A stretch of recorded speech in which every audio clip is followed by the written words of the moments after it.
Assalamualaikum warahmatullahi wabarakatuh.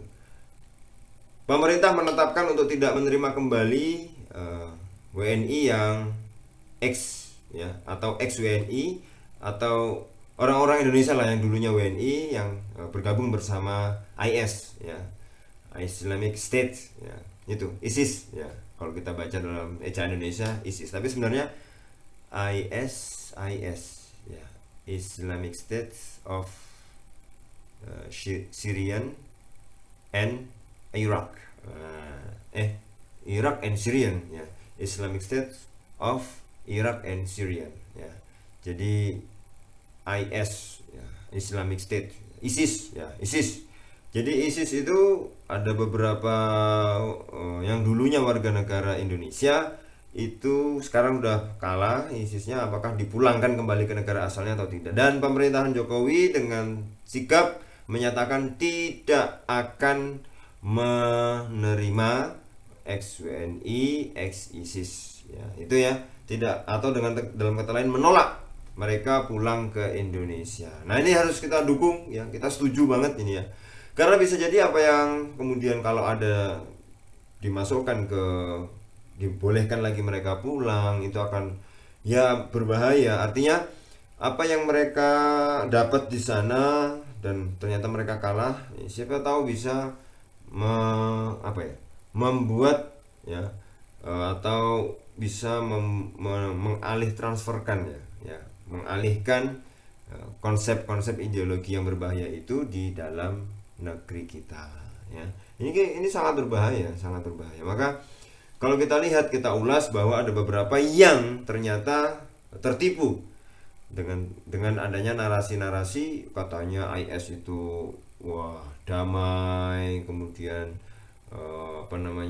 barang-barang murah, kemudian dan segala macam, sehingga menarik orang macam-macam datang dari berbagai negara untuk bisa datang ke sana yang katanya membela syariat Islam. Tetapi ternyata itu pertanyaannya, iya kalau pas mereka sekarang ini kalah, kemudian mereka mengemis-ngemis ingin masuk lagi ke Indonesia. Tapi seandainya misalnya ini menjadi renungan kita semua. Misalnya ISIS waktu itu menang dan berkuasa, apakah mereka punya rasa ingin kembali lagi, mengemis-ngemis lagi, pengen pulang ke Indonesia? Nah, ini menjadi pertanyaan penting. Iya, jelas mereka seperti itu karena mereka kalah. Tapi kalau misalnya mereka menang, apakah mereka kemudian akan mau seperti itu, ngomong dengan wah pengen pulang dan segala macam? Maka memang setiap ada perbuatan mesti ada resikonya ya. Apapun keputusannya itu mengandung resiko. Mereka pun juga sudah memutuskan untuk membela ISIS, maka mereka pun juga menanggung resikonya. Karena setiap perbuatan ada resikonya, setiap perbuatan ada tanggung jawabnya. Dan kalau cuma misalnya 600 segala macam terus dibawa ke Indonesia, mereka pulang, apakah kemudian tidak menjadi ancaman bagi saudara-saudara kita yang lainnya? Apa justru malah berarti dia tidak memberi kesempatan untuk berbuat baik? Boleh, dia misalnya mau tobat boleh, tapi tidak boleh lagi masuk Indonesia gitu. Kalau urusan tobat kan, ini masalah ini sebenarnya sudah selesai. Artinya ketika hukmul hakim namanya ini, ketika sebuah pemerintahan sudah memutuskan ya untuk menolak 600 ya orang ya dulunya adalah WNI yang kemudian ISIS masuk ISIS, itu sudah sesuatu yang bagus banget ya, sesuatu yang kalau dalam kaidah fikih yaitu hukmul hakim gitu loh. Jadi sudah suatu ketetapan hukum daripada hakim ya. Hakim itu adalah pemerintahan. Ya sudah, kita ikuti, tidak usah lagi kemudian mengajak-ngajak orang untuk wah ini tidak punya kemanusiaan dan lain sebagainya. Nah, itu ya yang memicu polemik. Bahkan ada sebuah pesan ya berantai ya di media sosial yang mana ini ya kalau kita lihat agak bagus juga mungkin jadi renungan, sehingga ustadz atau organisasi yang mengadakan pengumpulan dana dengan nama save apa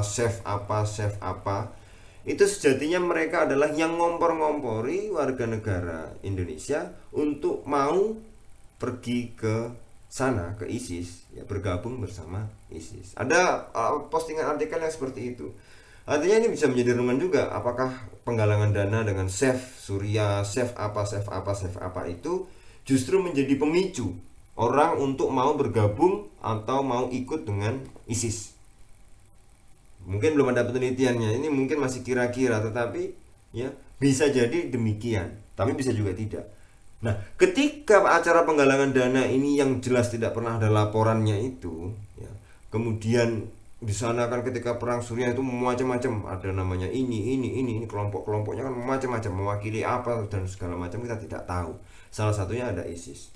Nah, ketika penggalangan dana kemana-mana, ya keliling kota, bahkan dalam satu kota mungkin keliling masjid, ya Save Suria, itu mungkin dari berbagai keliling itu meningkatkan kepedean atau percaya diri seseorang untuk lebih mantap lagi bergabung kepada ISIS. Nah, padahal isu-isu yang diangkat katanya Sunni versus Syiah, ya bahwa presidennya katanya Syiah membantai Sunni dan lain sebagainya. Tetapi ya, apakah dana-dana itu adalah penggalangan dana seperti itu, acara-acara seperti itu adalah bisa jadi dijadikan alat untuk merekrut atau mengirim orang-orang yang pengen bergabung dengan ISIS. Karena narasi-narasi yang dibicarakan di situ adalah wah kejam, padahal kita tidak tahu foto atau videonya itu sudah lama apa belum, apakah benar di Suriah apa tidak, ya, itulah ya.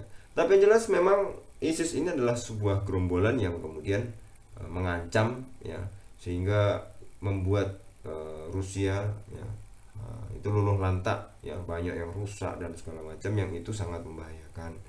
Nah, kok anehnya bahwa 90% daripada warga ISIS itu rata-rata bukan dari Timur Tengah, dari negara Eropa ada, ya, dari Asia ada, dari Indonesia ya ada, ya, dan mereka tertarik gitu.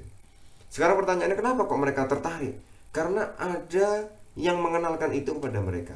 Bisa jadi lewat penggalangan donasi itu, bisa jadi ya, bisa jadi. Dan juga bisa jadi dengan media sosial yang itu tidak bisa maksudnya tidak bisa dipantau, bisa jadi. Atau dari YouTube atau dari mana saja yang kemudian ini akan terus dicekoki pemikiran-pemikiran seperti ini, sehingga mereka rela meninggalkan Indonesia, bahkan membawa sebagian keluarganya untuk tinggal di sana. Dan ketika ISIS kalah, ya apa yang terjadi? Ya sudah. Nah, apa yang terjadi? Ya bahwa apa yang ada mengisyaratkan bahwa sejatinya ajakan-ajakan semacam itu justru jika tidak dilandasi oleh pemikiran, tidak dilandasi oleh benteng, ya, tidak dilandasi oleh sesuatu yang bisa menangkal, itu akan mudah menarik orang, merekrut orang untuk mau bergabung dengan ISIS. Sekarang ISIS sudah kalah. Pertanyaannya, apakah orang-orang yang dulu pernah bergabung dengan ISIS itu akan memperjuangkan ideologi ISIS lagi? Atau dia sudah kapok atau bertobat? Atau memang ada beberapa pandangan, ya, yang mengatakan bahwa mereka bisa jadi justru menjadi ancaman, karena namanya sifatnya doktrin tidak kritis, semua diterima, sehingga yang terjadi yaitu tadi, sehingga yang terjadi mungkin susah untuk melepaskan sebuah ideologi dari pikiran, artinya merubah seperti itu, ya, karena mereka itu sudah yakin. Tapi apakah mereka sudah meneliti itu secara mandiri? Apakah mereka sudah mengetahui hakikatnya bagaimana ISIS itu?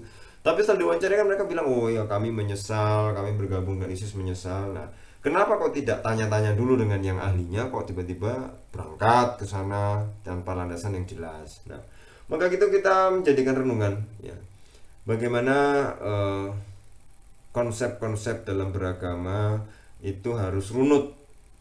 Kalau nggak runut, ya mending tanya kepada yang ahli. Kalau mau runut itu akan lebih bagus, karena bagaimana kita istilahnya memposisikan diri sebagai orang yang ingin mengerti lebih dalam tentang agama, sehingga ketika ada ajakan-ajakan seperti yang tadi itu kita tidak kemudian gampang terbawa arus. Masalahnya orang Indonesia ini kadang suka latah, ya. kadang suka latah, oh ini yo ini, tapi ternyata tidak pengen tahu secara mendalam, atau tidak tahu, atau tidak cuek, atau bagaimana, saya juga kurang paham. Bayangan saya ketika ada orang yang kemudian membawa keluarganya, kemudian mulai turunnya di Turki, dari Turki sembunyi-sembunyi bisa masuk ke wilayahnya ISIS, ini adalah perjuangan yang luar biasa. Tapi apakah itu tidak didasari oleh perenungan, oleh bertanya, introspeksi, bertanya kepada para kiai, para ulama yang itu sudah bisa dipertanggungjawabkan, artinya tidak mengambil keputusan secara sendiri. Nah kalau kayak gini sudah terjadi bahwa ISISnya kalah, kemudian apa yang terjadi? Sudah, ini seperti yang sekarang ini. Jadi ketika negara Indonesia ya, menolak 600 warga ISIS itu datang ke Indonesia kembali, maka itu harus kita dukung, karena ini banyak pertimbangan segala macamnya, sehingga ya itulah resiko. Setiap keputusan ada resikonya, setiap pilihan ada resikonya. Ketika dia sudah memilih untuk bergabung dengan ISIS, ya sudah, itu resikonya. Tapi mudah-mudahan kita doakan mereka akan lebih mengerti untuk berkonsep, untuk mempelajari konsep agama yang benar, sehingga tidak mudah terprovokasi oleh tulisan-tulisan di media sosial. Dan para pemirsa sekalian, untuk belajar di media sosial itu harus membutuhkan minimal daya kritis, karena di media sosial itu semua terhampar. Di YouTube misalnya Anda buka, ya itu banyak sekali, tinggal milih.